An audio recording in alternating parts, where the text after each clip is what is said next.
गांधारी ने कैसे दिया 100 पुत्रों को जन्म। महाभारत काल में गांधारी ने 100 पुत्रों को आखिर कैसे जन्म दिया होगा। गांधारी के 100 पुत्र हुए जो कौरव कहलाए और इनमें से सबसे बड़ा पुत्र था दुर्योधन। ये बात सुनकर लोगों को थोड़ा अजीब भी लग सकता है कि आखिर ये कैसे संभव हुआ होगा। विज्ञान भी यही कहता है कि औरत एक बार में 1 या 2 बच्चों को जन्म दे सकती है। अपवाद के स्वरूप में संख्या बढ़ सकती है, लेकिन 100 नहीं हो सकती। आखिर गांधारी ने कैसे 100 पुत्रों को जन्म दिया? क्या गांधारी के पास कोई खास शक्ति थी या फिर ये महज एक कहानी है?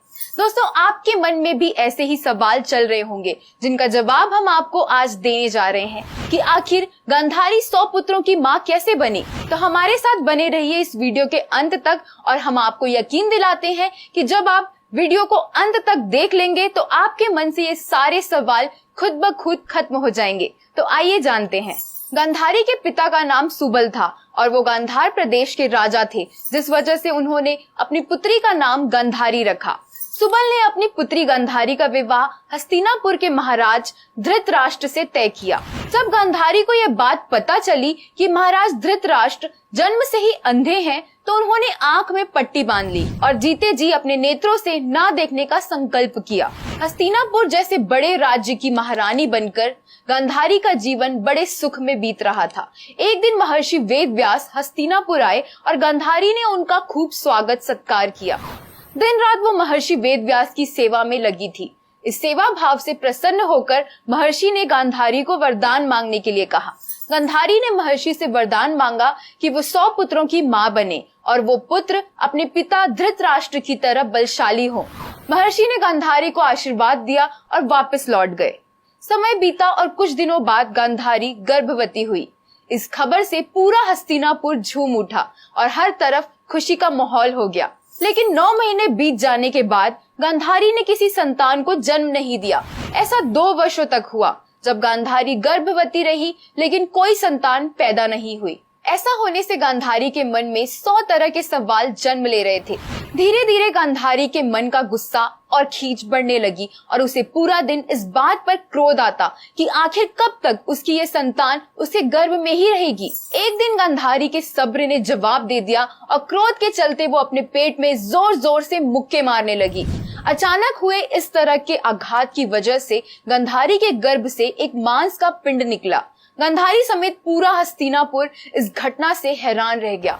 उधर महर्षि वेदव्यास को भी योग शक्ति के माध्यम से इस बात की जानकारी मिली कि गांधारी ने क्रोध में आकर अपने पेट में प्रहार किया, जिससे एक मांस का पिंड उसके गर्भ से निकला। वो तुरंत हस्तिनापुर जा पहुंचे और गांधारी के सम्मुख हुए।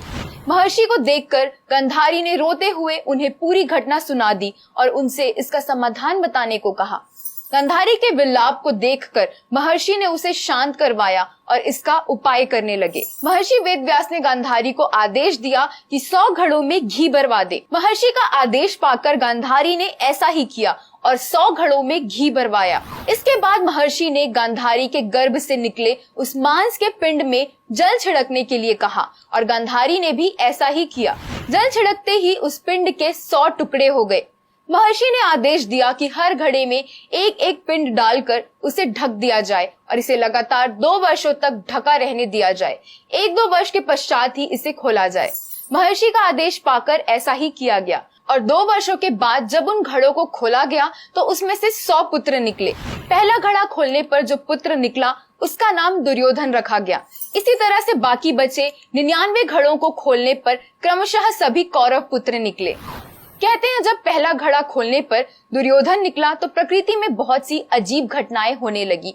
हर तरफ काले बादल छा गए, सियार बोलने लगे और उल्लू शोर मचाने लगे और पैदा होते ही दुर्योधन बोलने लगा था। ये सभी घटनाएं किसी बड़े अपशकुन की तरफ इशारा कर रही थी। इन सभी दृश्यों को देखकर महात्मा विदुर ने महाराज धृतराष्ट्र और गांधारी से कहा कि वो इस पुत्र का त्याग कर दें, क्योंकि भविष्य में ये हस्तिनापुर के विनाश का कारण बनेगा। लेकिन पुत्र मोह में फंसे धृतराष्ट्र और गांधारी ने सभी की बात को अनसुना करते हुए दुर्योधन को पाल पोसकर बड़ा किया और उसे खूब सम्मान दिया। अंततः विदुर की भविष्यवाणी सच हुई और दुर्योधन ही सभी कौरवों के विनाश का कारण बना। दुर्योधन सभी कौरवों में सबसे अधिक पसंद किया जाने वाला पुत्र था और महाराज धृतराष्ट्र उसे अपनी गद्दी पर बिठाना चाहते थे। गांधारी ने आंखों में पट्टी बांध रखी थी, लेकिन साथ ही उसे यह वरदान भी प्राप्त था कि वो अपनी आंखों की पट्टी को खोलकर जिस भी व्यक्ति या वस्तु को वो सबसे पहले देखेंगी वो पत्थर के समान मजबूत हो जाएगा। जब युद्ध में सभी कौरव मारे गए और अकेला दुर्योधन बचा तो गांधारी ने आंख की पट्टी खोलकर उसे सबसे पहले देखने का निश्चय किया और बिना कपड़ों के सामने आने का आदेश दिया। जब दुर्योधन बिना किसी भी एक वस्त्र के अपने माँ के सामने जा रहा था तो श्री कृष्ण वहां पर आ गए। श्री कृष्ण ने दुर्योधन से कहा कि कोई भी वयस्क बालक इस तरह से अपनी माँ के सामने नहीं जाए तो ही बेहतर है। दुर्योधन, तुम्हें अपनी जंघा पर कुछ लपेट लेना चाहिए। श्री कृष्ण की बात सुनकर दुर्योधन ने अपनी जंघा में केले का पत्ता लपेट लिया और अपनी माँ गांधारी के सामने पहुंचा।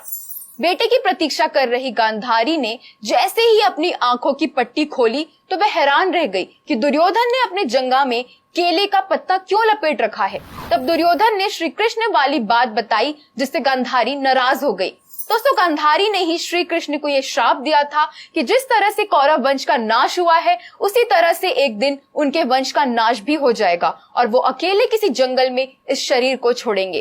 गांधारी का श्राप फलित हुआ और श्री कृष्ण के यदुवंश का विनाश हो गया। गांधारी के अंदर ऐसा तेज था कि वो भगवान को श्राप दे सकती थी और उसके श्राप ने भगवान के वंश का नाश कर दिया। दोस्तों, गांधारी के अंदर पतिव्रत करते करते कई सारी शक्तियां आ गई थी, लेकिन कभी उनका इस्तेमाल नहीं किया।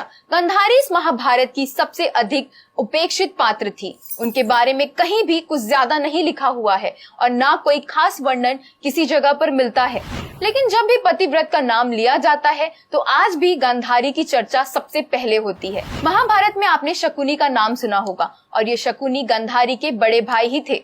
इन्हें गंधार नरेश के नाम से जाना जाता था। शकुनी ने ही दुर्योधन के दिमाग में युद्ध की बात भरी थी। कहते हैं शकुनी नहीं चाहता था कि गांधारी का विवाह धृतराष्ट्र के साथ हो।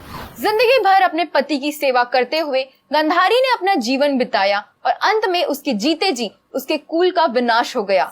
100 पुत्रों की कामना रखने वाली गांधारी की मृत्यु के समय उसका अपना कोई भी पुत्र करीब नहीं था और यही उसके जीवन का सबसे बड़ा दुख था। कहते हैं एक बार खाना बनाते समय गांधारी ने गर्म पानी एक चींटी के बिल में डाल दिया था, जिससे उसके 100 अंडे नष्ट हो गए थे। क्रोध में व्याकुल रोती हुई उस चींटी ने गांधारी को श्राप दिया था, जिस तरह से मेरे 100 अंडे तुमने नष्ट किए हैं उसी तरह तुम्हें 100 पुत्रों का शोक सहना होगा और सभी पुत्र तुम्हारे जीते जी मृत्यु को प्राप्त होंगे। आखिरकार वैसे ही हुआ और गांधारी के जीते जी उसके 100 पुत्रों की मृत्यु हो गई। दोस्तों, हमने ये जानकारी पौराणिक कथाओं और इंटरनेट से ली है और ये वीडियो महज शैक्षिक उद्देश्य से बनाया गया है, इसलिए आप भी इसे ऐसे ही ले। हम किसी भी व्यक्ति और उसकी भावनाओं को ठेस नहीं पहुंचाना चाहते हैं। धन्यवाद।